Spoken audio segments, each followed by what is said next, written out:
नमस्कार, हमारे इस खास कार्यक्रम में आपका स्वागत है। मैं हूं अमन कुमार। आज के कार्यक्रम में हम चर्चा करेंगे भारतीय न्याय संहिता की, जो 1 जुलाई से लागू हो चुकी है और इस में क्या खास है, कैसे ये पुराने जो कानून थे, पुरानी जो न्याय संहिता थी उससे अलग है और कैसे बेहतर है। इससे बात करने के लिए हमारे साथ खास मेहमान हैं, अधिवक्ता है श्री सोनल तिवारी जी। हम उनका स्वागत करेंगे। तिवारी साहब, ये जो भारतीय न्याय संहिता है वो कल से लागू हो चुका है, मतलब 1 जुलाई से लागू हो चुका है। तो आपकी दृष्टि में क्या खास है इस न्याय संहिता में? जी, सबसे पहले सारे दर्शकों को जोहार। बेसिकली ये समझना बहुत ज़रूरी है कि जो नए कानून बनाए गए हैं वो वक्त के समय जब बदलाव की बात करते हैं ना, देश में अलग अलग बदलाव होता है, वैसे ही जो भी कानून आता है वो बदलाव के साथ किया जाता है। अब जब पुराने कानून जब आप लोग पढ़ते थे या हम लोग भी जब कॉलेज में पढ़ते थे या जितने भी मेरे फ्रेंड्स हैं उनके साथ जब हम लोग बातचीत करते थे, या अभी भी मैं जब कॉलेजेस या स्कूल्स में लेक्चर्स देने के लिए जाता हूँ तो वहाँ पे जब हम बोलते हैं कि आईपीसी जो कानून है, इंडियन पीनल कोड, वो 1860 का है, तो बड़ा सबको मतलब सब थोड़ा कंफ्यूज हो जाते हैं कि 1860 का कानून लेके हम क्यों घूम रहे हैं।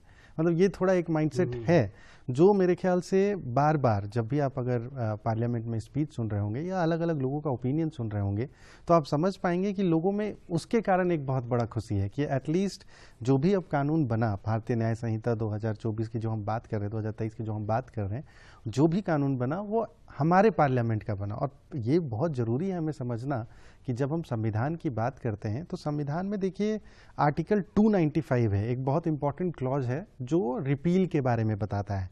तो उसमें एक बात लिखी हुई थी कि जो भी इंडिपेंडेंस या कानून से पहले, मतलब संविधान बनने से पहले जो भी कानून थे इस देश में, जैसे कि government of India act 1935, India independence act 1947, इन सब चीज़ों को खारिज करते हुए हम भारतीय संविधान बनाते हैं। इसी संविधान में और एक प्रावधान बहुत इंपॉर्टेंटली लिखा हुआ है, आर्टिकल 13 क्लॉज 2, जो बोलता है कि देश में जो भी कानून बनेगा अगर वो मूल अधिकारों का हनन करता है तो आप उसको सुप्रीम कोर्ट में ले जाकर उसे गैर संवैधानिक डिक्लेयर कर सकते हैं। इसके अलावा उसी में एक और बहुत महत्वपूर्ण बात लिखा हुआ कि जो भी पुराने कानून थे जो 1950 से पहले आए हैं, संविधान बनने से पहले आए हैं, उसको भी अगर उसमें कुछ गलत है, जो मूल अधिकारों का हनन कर रहा है, तो आप उसको भी खारिज कर सकते हैं।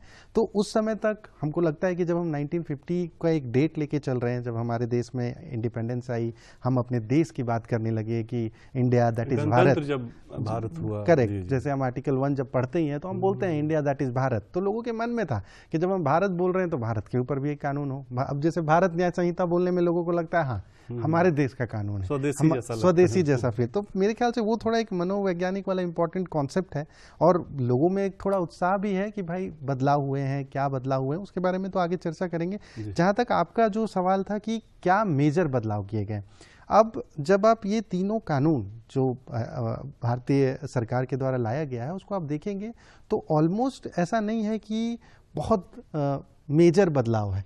जैसे 95% जो प्रावधान है वो पहले से था। अब जब मान लीजिए कि 1860 में जो कानून बना या उससे पहले जो भी कानून चलता था, तो एक चीज़ हमें समझना है कि देश में कानून जो है वो सरकार बनाती है, लेकिन उस कानून को सही या गलत है उसका निर्णय सुप्रीम कोर्ट लेता है, जुडिशियरी लेता है, या उस कानून को कैसे इंटरप्रीट करना है। जैसे मान लीजिए जब हम मर्डर की बात करते हैं, एक आदमी, जैसे मर्डर और कल्पेबल होमिसाइड में बड़ा कन्फ्यूजन है।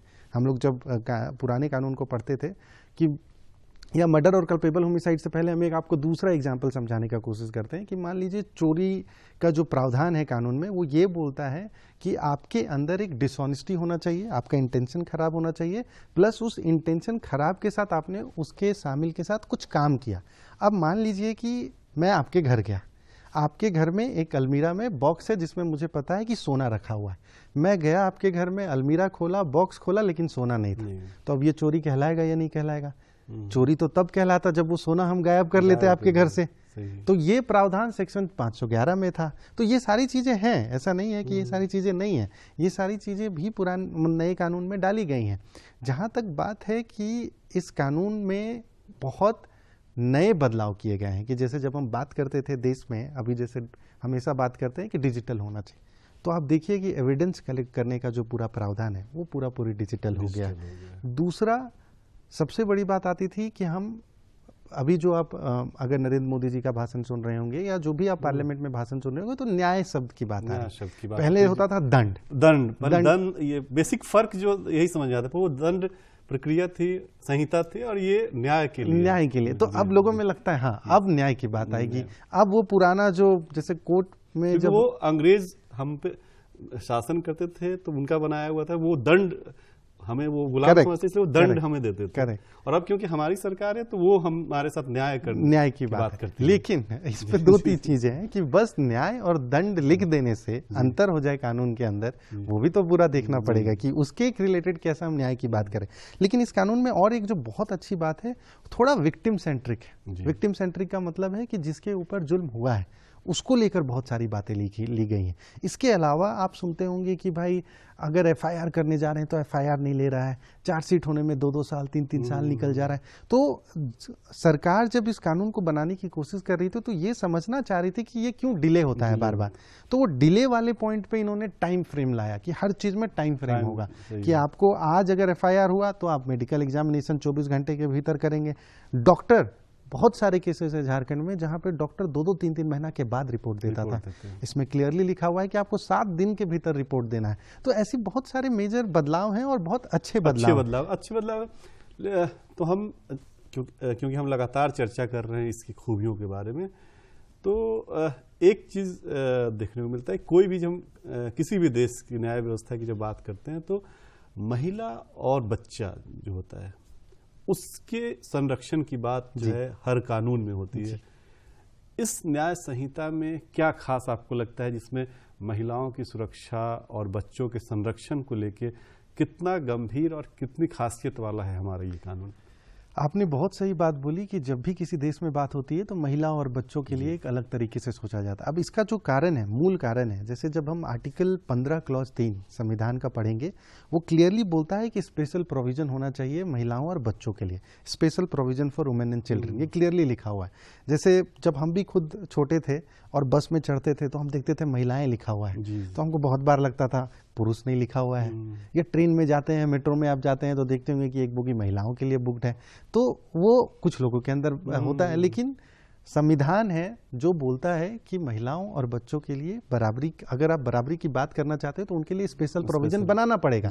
इसी तरीके से जो ये कानून लाया गया, उस कानून में भी स्पेशली चिल्ड्रन और महिलाओं के लिए सोचा गया है। उसके बारे में हम आपको बताने की कोशिश करते हैं। जैसे अगर आप पहले इंडियन पिनल कोड जो आईपीसी था, भारतीय दंड संहिता 1860, उसको अगर जब हम पढ़ते थे तो अलग अलग जगह पे अलग अलग प्रावधान होता था।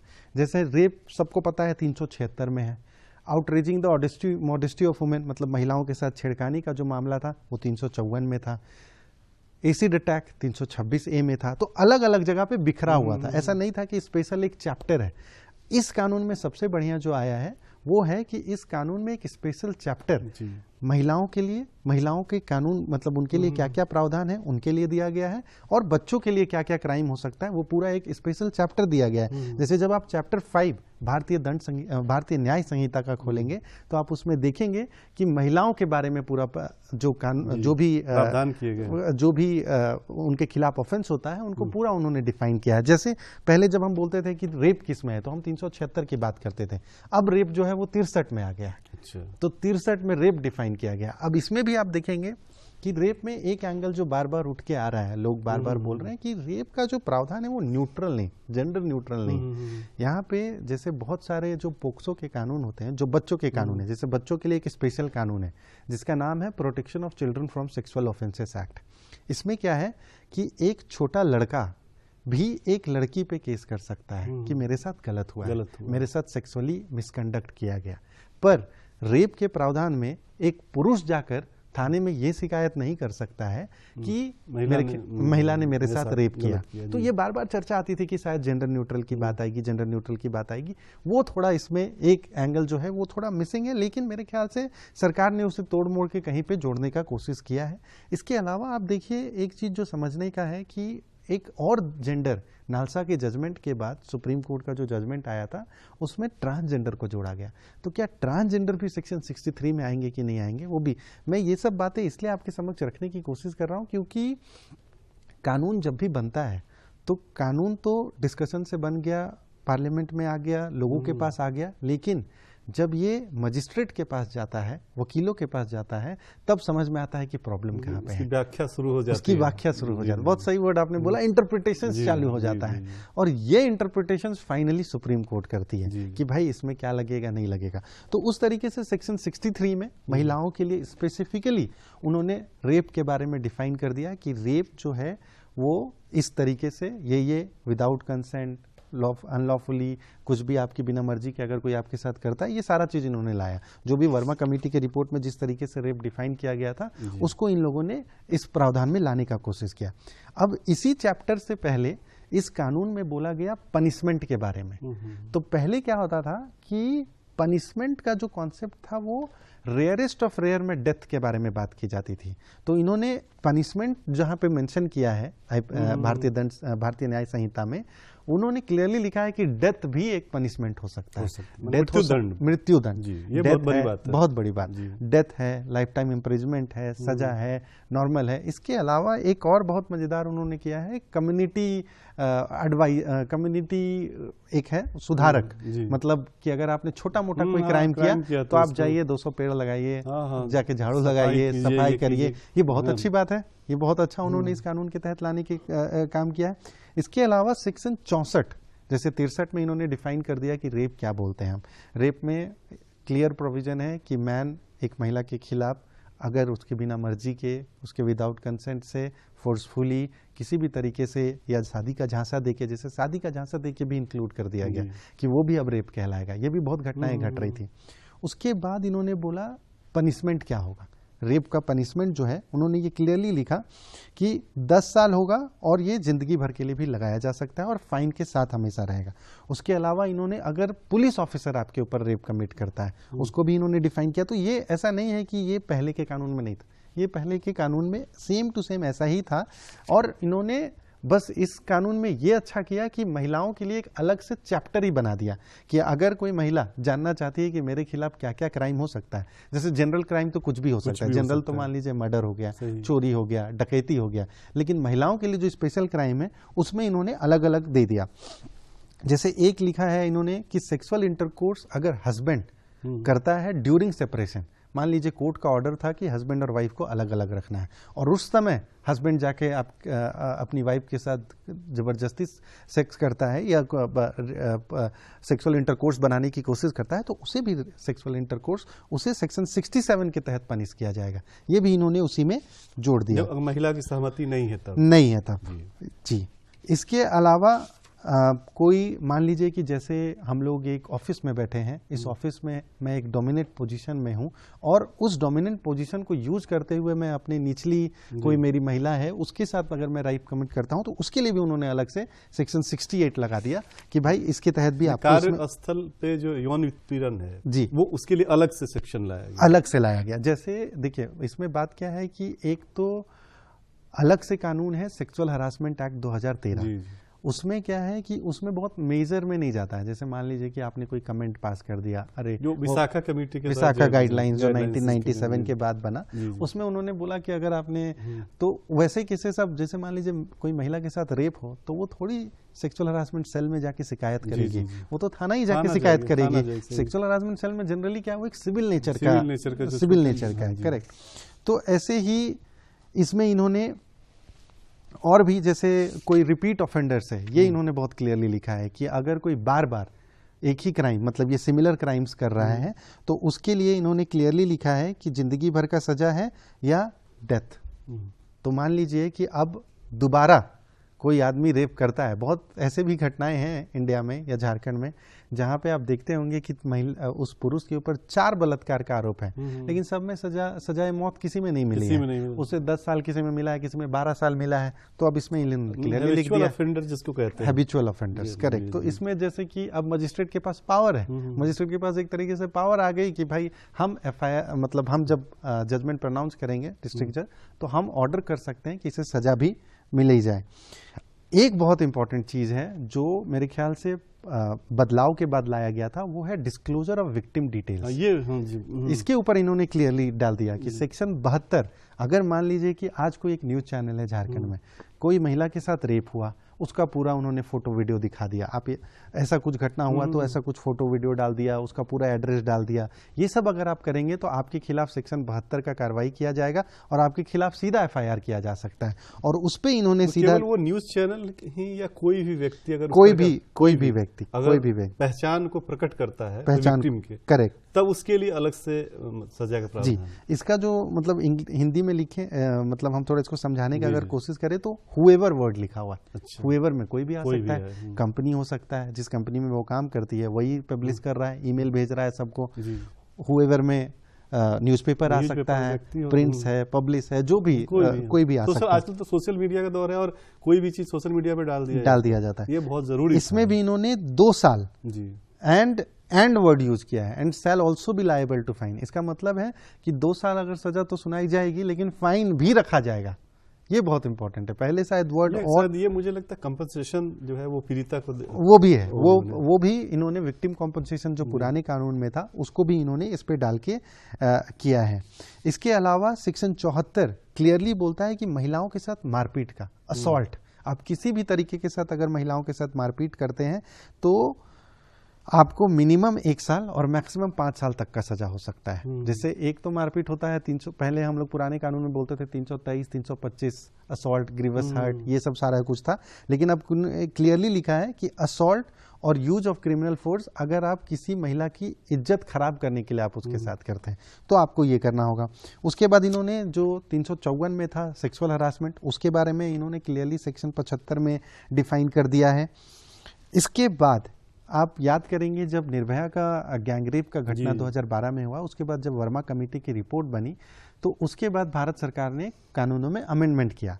उसमें उन्होंने विक्टिम एसिड अटैक को लेके डाला, वॉयरिज्म को लेके डाला। वॉयरिज्म मतलब कि किसी महिला का प्राइवेट फोटो खींच के वायरल कर देना या उसके शारीरिक संबंध बनाना या उसको ब्लैकमेल करना, उसको उन्होंने सेक्शन 77 में डाल दिया कि भाई कोई भी फोटो लेके अगर कुछ भी तरीके से करता है तो आप लायबल होंगे 3 साल और उसके ऊपर मैक्सिमम 7 साल के लिए।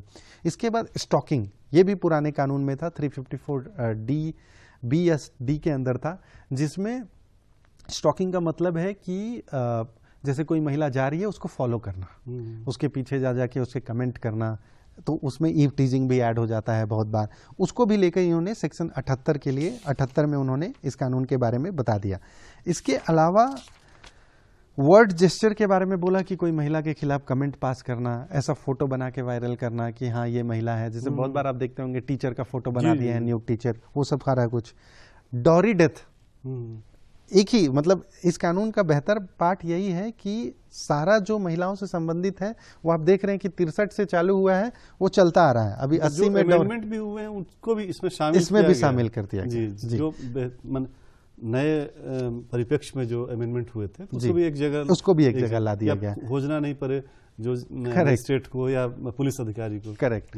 और बहुत जरूरी था, मतलब जब अब ये कानून फिर कब बनेगा नहीं बनेगा कोई नहीं जानता है, लेकिन एक जगह पे शामिल हो जाता है तो जब लोग पढ़ते हैं, जैसे इसको आप सिंपल तरीके से ये देखें कि मान लीजिए मैं एक महिला हूं और मैं जानना चाह रही हूं मेरे संबंध में कानून क्या है, तो मैं इतना पूरा कानून नहीं पढ़ूंगी, मैं थोड़ी अभी 315 सेक्शंस या 300 जो भी सेक्शंस है वो खोलने चाहूंगी। मैं सीधा अपने चैप्टर्स में जाऊंगी और अपने चैप्टर से रिलेटेड जो मेरा संबंधित है उसको मैं देख के अपना क्लैरिटी लेना चाहूँ। तो इसमें 80 में उन्होंने डॉरी डेथ के बारे में बोल दिया कि डॉरी डेथ मतलब हस्बैंड अगर डॉरी के संबंध में किसी महिला की मर्डर कर दे तो उससे रिलेटेड है। उसके अलावा आप बाइगेमी सुनते होंगे कि 494 में हम लोग बोलते थे बाइगेमी मतलब वाइफ जिंदा रहते हुए हस्बैंड दूसरा शादी कर ले, उसको भी उन्होंने सेक्शन 82 के अंदर ऐड कर दिया। इसके अलावा जो एक नया प्रावधान है, मैरिज जो है वो फ्रॉडुलेंटली कंडक्ट किया गया, मतलब फ्रॉड संबंध तरीके से करके किया गया, ये सारा उन्होंने डाला है।